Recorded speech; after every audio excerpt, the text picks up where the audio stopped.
മാങ്കൂട്ടത്തിനെതിരെ ഞെട്ടിക്കുന്ന ഫോൺ സന്ദേശം. റിപ്പോർട്ടർ ചാനലിലെ 30 മിനിറ്റുള്ള ഓഡിയോ ക്ലിപ്പ് 10 പ്രാവശ്യം പ്ലേ ചെയ്താൽ വലിയൊരു ഓഡിയോ ക്ലിപ്പ് ആവില്ല.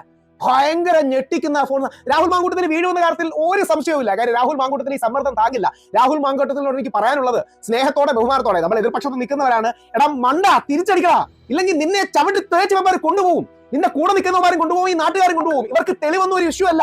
നിനക്കെതിരെ തെളിവെന്ന് പറഞ്ഞു കൊടുക്കുന്ന സാധനം എന്താണെന്നറിയാമോ? അത് നിങ്ങൾ കണ്ടിരിക്കണം. എനിക്ക് വേറെ പണിയുണ്ട്, അത് മാറ്റി വെച്ചിട്ട് ചെയ്യുന്നത്. രാഹുൽ മാങ്കൂട്ടത്തിൽ 35 വയസ്സേ ഉള്ളൂ. നിന്നെ പോലെ പ്രതിഭയും കഴിവുള്ള ഒരുത്തനെ അടുത്ത 60 വർഷം ഈ നാട്ടിൽ നിൽക്കാനുള്ളതാണ്, അല്ലെങ്കിൽ 50 വർഷം ഈ നാട്ടിൽ നിൽക്കാനുള്ളതാണ്. നിന്റെ രാഷ്ട്രീയ ജീവിതവുമാര് തീർക്കും. നീ ഒരു പക്ഷേ നാളെ മന്ത്രിയോ മുഖ്യമന്ത്രിയോ ആയി മാറേണ്ടതാണ്. രാഹുൽ മാങ്കൂട്ടത്തിനോട് ശക്തമായി എതിർക്കുമ്പോഴും രാഹുലിനെ ബഹുമാനിക്കുന്ന ഒരാളാണ് ഞാൻ. എടാ, ഇത്തരം കള്ള തെളിവുകൾ വെച്ച് നിന്നെ കൊടുക്കാനുണ്ടെങ്കിൽ നീ തിരിച്ചടിച്ച് വാ തുറന്നില്ലെങ്കിൽ നിന്നെ അവർ ഇല്ലാതാക്കുന്നു. മനസ്സിലാക്ക്.